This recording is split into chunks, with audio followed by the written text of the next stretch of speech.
Hello everybody, it's Foster, and I am back with another video. I'm going to be reading Places We've Never Been by Kasie West, chapter 29. And I don't really have anything to say, so I'm just gonna get into it. I hope you guys enjoy. Chapter 29. You'll get to look at that every day if you want to, Mom said as we stood across the street from the lit up Space Needle, our necks craning to see all the way to the top. After driving half the day, we'd arrived at the RV park late, but Mom wanted to be the first one to see the Space Needle with me, so the two of us took an Uber to Board Street. Will you hang out around here for a little bit? She'd asked the Uber driver. We won't be long. If I don't get another call, I'll stay parked here. Thanks, Mom had said. Now we stood staring at the iconic landmark. A lime scooter lay on its side next to a tree. Mom noticed it as well. I think there's an app that lets you borrow those and zip around town. Zip around town, I said. Scoot around town? If you want to do that, we should probably buy you a helmet. You shouldn't ride one without a helmet. Are you gonna mom me even when I'm in college? I am never going to stop momming you. My gaze traveled to the Museum of Pop Culture next to the Space Needle. It had wavy walls. I might not get in, I said, admitting out loud for the first time. Maybe I won't be coming here at all. Come on, positive thoughts. I nodded and my eyes were back on the needle. It would be pretty cool to see this every day. It will be. She hooked her arm in mine. Should we call it a night? We'll see more stuff this weekend. Then you'll have lots of things to talk to Dean Collins about at your interview. You'll impress her with all your knowledge of her city. She'll be so impressed that I'm a tourist, I said sarcastically. People love to hear how much you love their city. Trust me. We headed back toward the car still idling close by. Long distance is hard, isn't it? I asked. Are you worried about getting homesick? A little. Even though we were standing at my potential future home, a year felt like forever away. A week was so much closer. That's what I was more worried about. Long distance is hard, but you can come home for all the major holidays, and summer, of course. Can we do another road trip like this next summer? I asked. Yes, we should, and we need to talk Dad into coming next time. Yeah, Dad. That was a really good sign. Maybe I needed to take that suspicion off the table, the one that she and my dad were struggling. And the Huttons again, I said.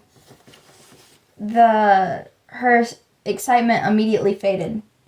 Oh, we'll have to see. Everyone's schedules are hard to line up. I mean, this trip was months and months in the making. Mom, no, She patted my hand and opened the car door. Not right now, honey. When? I asked. Soon. That meant there really was something to tell. I could no longer live in the idea that I was just imagining it. I nodded and climbed into the car. When we got back to the Lake Pleasant RV park, our campsite was dark and quiet. Everyone had obviously gone to bed. I could hear voices across the way, a different group staying up late. I'm going to use the community bathroom to get ready, I said. You can use ours. You going to shower? She asked. Yes. Okay. I gathered my toiletries and a change of clothes, and as I watched Mom lock the door to the bathroom, I was tempted to text Skylar and tell him to meet me outside. But what did I really have to share? I hadn't actually learned anything. I wasn't going to wake him up for nothing. The story could wait until the next day. The bathroom wasn't far, but I was on high alert as I walked to it. I took a lap around the brick building and found a door with a green vacant sign on the lock. The room was fully tiled inside, a shower on the far wall and a toilet and a sink on the wall to the left. I set my toiletries on the tiny countertop and hung my clothes on a hook. A towel. I had forgotten to grab one. Lame. I picked up all my stuff and headed back toward our campsite. From a distance, I could see two figures standing between our RVs. My heart jumped to my throat, fear shooting down my spine. I slowed down and assessed my options. If I went along the backside of the rental, I could knock on the window by Skylar's bed. The closer I got, though, I could see it wasn't two strangers at all. It was Mom and Olivia. I froze, torn between making my presence known and keeping quiet so I finally might learn what was going on. It probably made me a horrible person, but I chose to eavesdrop. I snuck around the side of the rental and to the back corner. I never thought you should wait, and I still don't, I heard Mom say. Miranda, please let me do this my way, Olivia said. They're my kids. Of course I'm going to let you do this your way. I just want to make sure you're looking at all sides of this. The wind chimes that Olivia had started hanging up at each stop since Zion rang a sporadic song. You don't think I've looked at every single side of this? It's all I do. I know, Mom said. We only have one more week anyway. What difference does it make? That's my point. Mom's voice sounded pained. We only have one more week left on the road, and I feel like I've gotten to spend more time with you than they have. And believe me, I am so grateful for that. But this should be their time with you. That's the whole reason we did this. I just want normal time with them, where they're happy and we're making memories and laughing and spending time together. If I tell them, they'll worry. They'll watch me. They'll think I should go home. There will no longer be this moment, and this trip will be pointless. There will be more trips, Mom said. Yes, of course there will be. You have to believe it, Olivia. It's beatable. The oncologist said over 90% odds. That's high. I know, but regardless, this year is going to be so hard. It's going to be so different. I gasped, then covered my mouth with my hands. Hello? Olivia said. Is someone there? It was useless to deny it. I stepped out from behind the RV. Mom gave me her disappointed face. Nora, it's very rude to eavesdrop. You should have told us you were here right away. I know. I forgot my towel, I used as my excuse. My face felt numb, my hands clammy.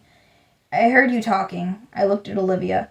What's going on? Do you have... I couldn't even say the word. She closed her eyes and sighed. And then when she opened them again, she took me by the hand and led me to the table where we both sat down, Mom across from us.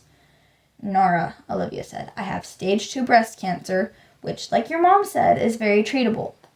I blinked several times to keep my stinging eyes from turning into tears. I'm sorry. She squeezed my hand. It's going to be okay. I start treatment as soon as we finish this trip. Shouldn't you start now? Why are you waiting? This is what I need to be doing right now. She said it in such a matter-of-fact way that I couldn't argue with her. Okay. She smiled. But I need you to do me a favor. I nodded. Of course. You can't tell my kids. I couldn't tell Skylar. She wanted me to keep this from him. How could I keep all this from him? We just regained our gold status. What? Olivia asked. I don't want to keep a secret from him. It's not your news to tell, Mom said. He'll be angry if he finds out I knew and I didn't tell him. You're right, Olivia said. He will be angry. But how do you think he'll feel if you're the one to tell him and not me? She was right. They were both right. It was definitely not my place to tell him. Not my story or my illness to share. He's going to need his friend more than ever when he finds out, Olivia said. I nodded. I'll be here for him. I know you will. So when will you tell them? Soon, I asked, now that I know. Her eyes welled up with tears and she pinched the bridge of her nose. My plan was to tell them after the trip. I might have to rethink my plan now that you know. Don't rethink your plans because of me. Or Ezra. He won't tell. He wouldn't even tell me. It would be hard to keep this secret, but I wasn't about to let her make a decision based on my nosiness. Do what you need to do. What you think is best. We won't tell anyone. Ezra? Mom said. How does he know? Her eyes shifted to Olivia. I didn't tell him, she said. What makes you think he knows? Mom asked me. He was talking to Dad about a secret. Does Dad know? Yeah, but Mom crossed her arms. I knew that look. That was the I'll discuss this with him later look. To Olivia, Mom said, I'm sorry. Olivia's shoulders rose, then fell. It's okay. Ezra has not treated me any different. Maybe that's a sign, Mom spoke up. Maybe this has all happened because you need to tell your kids sooner. Because everything happens for a reason, Olivia said with a bite in her voice I had never heard before. It's your choice, Mom said. Yes, it is. Olivia stood up and walked off into the night. I thought Mom would go after her, but instead she joined me on my side of the table, where she immediately wrapped her arms around me. I am so sorry, Mom, I said. She petted my hair and I could feel her tears on my temple. Me too, Mom said, but it'll be fine. Everything's going to be fine. I wasn't sure if she was saying that to comfort me or herself, but I really needed to believe her. She put her hands on my shoulders and looked me in the eyes. You think you could do me a favor? Yes. Can you encourage Skylar to spend more time with his mom? Of course. I took a slow breath. After a few minutes, my mom pulled away. I'd better go make sure she's okay. I nodded over and over, even after she left. And that was the end of chapter 9. Not chapter 9, chapter 29. I hope you guys enjoyed it. And hey, now we know what the mom's secret was, right? Yeah. I hope you guys enjoyed it. Thank you so much for watching, and I will see you in the next one. Bye!